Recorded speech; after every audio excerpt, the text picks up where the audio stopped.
Cherokee Little People were real. And here at the university that's very close to where I live, it's called Western Carolina University, and there was a whole network of little people tunnels and little skeletons and things like that were found during construction projects all over that campus area. And I was at Dunkin' Donuts having coffee with a friend. I consider that one of my offices in town.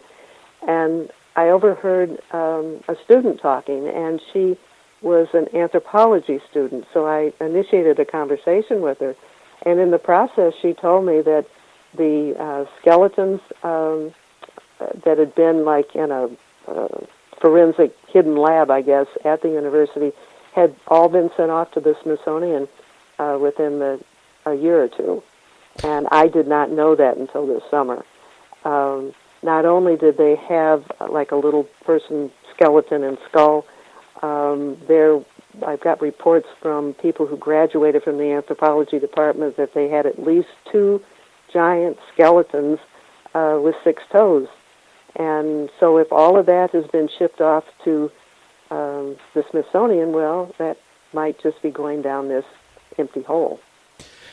Yeah, I guess, well, it's called a cover-up. I mean, if I remember right... Why they're doing that, I do not know, but there is some motivation.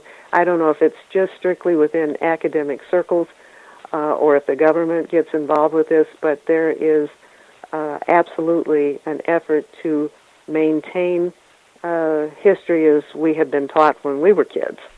Well, didn't you tell me on one of the shows you were on that they found little skeletons from little people at one of the colleges there in North Carolina? It's Western Carolina University, and apparently that whole campus has been developed in an area where the little people must have once lived, because almost anywhere that they have cut into what they think is virgin land, they have found these little square tunnels with the rounded tops, and they've also found I think the best example of a little person skeleton would be the one that was kept on a professor's desk for many years, and he always said it was a child's skull from an Indian mound.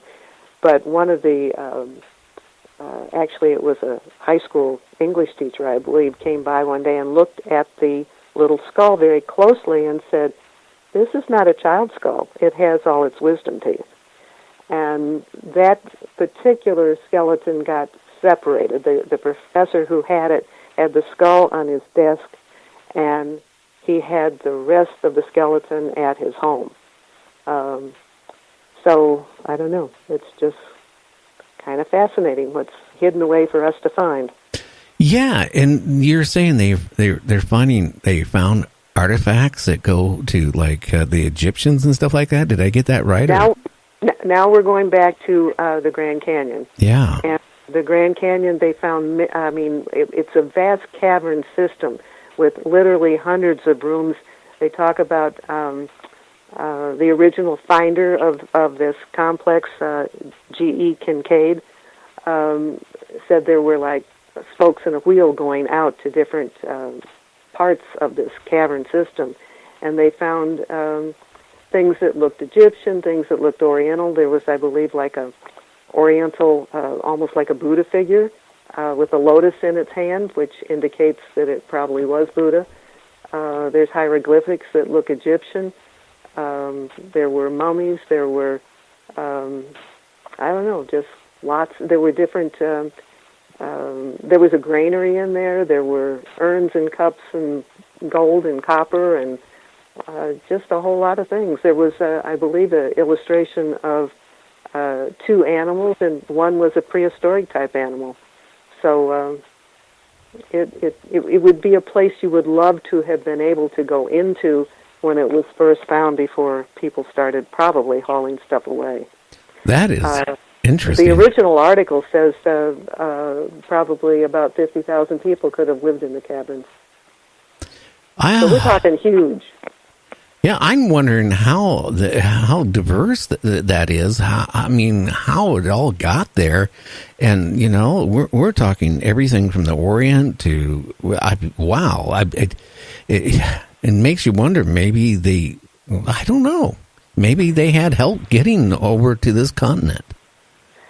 I read a book so many years ago that all I can remember is I think it was a title like the year 1492, something like that. And it was pretty convincing that the Chinese had traveled all around the globe and had made contact in North and South America. That was not the Grand Canyon, but it at least was support for the idea that, these ancient cultures were not tied down to the 50 miles of their shoreline, that there was a lot of ancient civilizations that were very much into sailing the seas. The Vikings, the Phoenicians, the Chinese, those are three biggies right there. Yeah, and then we think about Columbus, but I think Columbus was a late comer here, I'll tell you that. Oh, he was a late comer, there's no doubt about it, and probably, a lot of people feel he's gotten too much attention, but nevertheless. I'm going to divert, since you mentioned Columbus. A number of years ago, I went to San Salvador Island, which is supposed to be the first island that Columbus landed on, and I was there about a week before their Columbus Day celebration. It was actually a fluke on my part. I just decided I wanted to go someplace where everybody else didn't go, and it ended up being a week before the Columbus celebration. And one of the things that I saw firsthand was that in the evening, to keep the bugs away in October, the natives would keep these small fires going, and then they would throw logs on the fire to keep it going to keep the bugs away. Well, Columbus, in his diary or journal, talks about these little flickering lights that would, flare up from the island. Some people have gone off and said, well, he was trying to describe UFOs. But after seeing this firsthand and how that would happen that time of year, I think it could be as simple as just trying to keep the bugs off. Well, that's interesting, too. I guess, having the smoke does keep bugs away. I learned that when I was a kid in Cub Scouts. It helps a whole lot. So what else is going on in our great world? Well, another thing that I thought was kind of neat, and there's two major newspapers that I'm aware of that did this story. One is the Birmingham News, and I'm pretty sure the original story was coming out of the Herald in Miami, or the Miami Herald. And there is a U.S. House candidate. Her name is Bettina Rodriguez Aguilar, and she's been endorsed by the Miami Herald for her position that she's running for, and she has admitted or spoken freely about the fact that she was abducted when she was 7 years old and taken on board a spaceship by blonde extraterrestrials. That I'm glad you mentioned her name, because I couldn't pronounce her last name. Well, I don't know if I'm saying it either. By the way, I just started getting back up. I'm hearing myself talk at myself.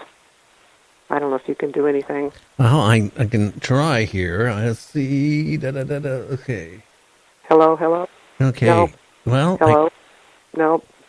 Boy, yeah, I got everything set right on my side. Maybe maybe Skype is doing something. Well, we're on a phone.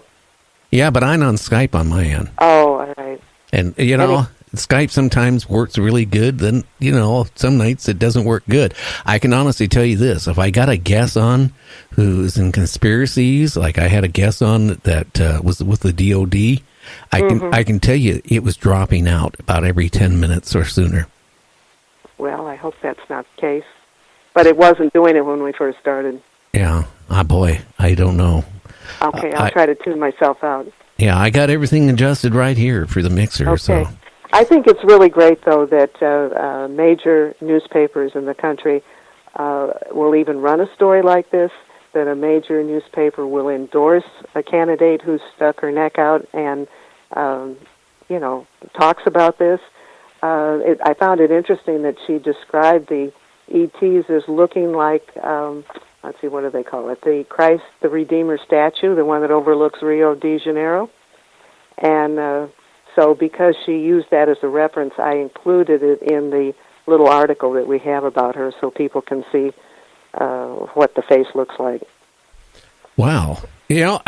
I think it's about time that some people take the initiative to actually come out especially when they're running for office or in office, and if they did have an encounter of some sort, I think it's about time that, the people should know what's actually going on. Don't you find this encouraging, though? I think it's really fresh to have something like that. I don't know what's going to happen with, the election, but, I get so fed up with politicians, especially what's going on with Trump with the Space Force and, all this weird stuff that's going on and, the release of the two Navy fighter pilots off the aircraft carrier, which I guess that was about 4 years ago, but it just got released recently within a year. It's just, it's just so many weird things. I mean, if they think, and if people think that we're the only beings out there, they're stupid. They're very stupid, because there is beings. But what I find very frustrating is, like, when you get a guest on, who talks about UFOs, and they all of a sudden start talking about aliens are here to protect man, that they're warm and they're fuzzy and they're lovable. And I sit there and I kind of shiver, because you know what? Yeah, there could be a species of aliens that, that are looking after us, but then it could be the other ones, like we talked before. The other ones are just as real. And I think that the Greys and the reptilians have very much a stronghold on this earth, and they're not the ones that I really want to go out and play with. The ones that are more described as Nordics, or, looking more like human beings, don't abduct people. They don't scare them to death. They usually communicate telepathically. They don't make an appearance unless it's absolutely necessary, or unless the person's been totally prepared for it. But when we hear about these abductions, when we hear about people being scared to death, that's not good. And I don't think people should just be calling in UFOs because you don't know what you're going to get. It's sort of like I don't know. You're just taking a gamble. And also, an awful lot of the UFO activity is now very much generated by human beings. And it's becoming much harder to tell the difference between true alien craft and man-made craft. Yeah, and it's only going to get worse. And I think, too, that's being done also to maybe confuse us, as long as we can be confused. I don't know. But, I had a guest on the other night, again, like I was saying, he was saying all the aliens are here to protect us. And and I just got a funny feeling that is so wrong. Because, like I told you before, we eat everything on this planet that is eatable, right? We still have humans eating humans in some parts of this world yet, believe it or not. And if you think just because they're aliens and they're so far advanced, and let's say they are really far advanced, they could look at us as nothing more than we look at that chicken running around in the field, or that pig, or that cow, or that deer. They could look at us the same way. I mean, that we're uncivilized, and There's a race of little people that a small group of them that are still exist in the mountains, and one group of them in eastern Tennessee communicated with the man who owns the land where they actually live, that they're afraid of a group of ETs that they call the Dominators, and they say the Dominators refer to Earth as the farm for the very reasons that you're talking about. And that's scary. I have another. Sure it is. And I have another guest that's going to be on my show. He was also worked for a government agency, and he sent me a couple images, and from Brazil and the Amazon area, of people that have been abducted. And the same things with those people. The same thing was happening here with the cattle. Mm-hmm. And again, it was not where, insects, all of a sudden ate out their eyes and removed their sex glands and tongue and all this stuff. It was done